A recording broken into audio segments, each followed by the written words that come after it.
दोस्तों IPL 24 के 56वें match में राजस्थान रॉयल्स के खिलाफ ऋषभ पंत लगा देलस दुनिया के सबसे लंबा छक्का और गेंद के निकाल देलस स्टेडियम के बाहर और तोड़ देलस क्रिस गेल के वर्ल्ड रिकॉर्ड। दोस्तों आप भी देखल चाहतनी ऋषभ पंत के धाकड़ बल्लेबाजी के पूरा वीडियो, तो ये वीडियो के एक लाइक करके चैनल के सब्सक्राइब जरूर करें। दोस्तों जैसन कि आप सभी लोगन के पता बा IPL 24 की आगाज हो चुकल बा, जेकर 56वां मैच राजस्थान रॉयल्स और दिल्ली कैपिटल्स के बीच में खेलल गईल, जेमें राजस्थान की टीम टॉस जीत के पहले गेंदबाजी करे के फैसला लेलस और दिल्ली की टीम टॉस हार के पहले बल्लेबाजी करे आइल।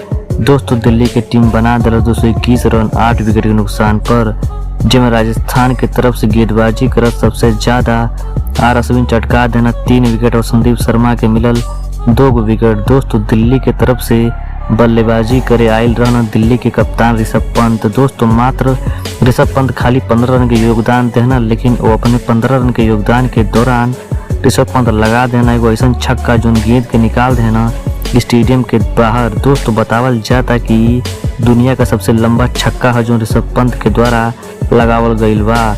दोस्तों ऋषभ पंत के परफॉर्मेंस से आप कितना खुश बानी, आप अपन राय नीचे कमेंट सेक्शन में कमेंट करके जरूर देव जा। धन्यवाद।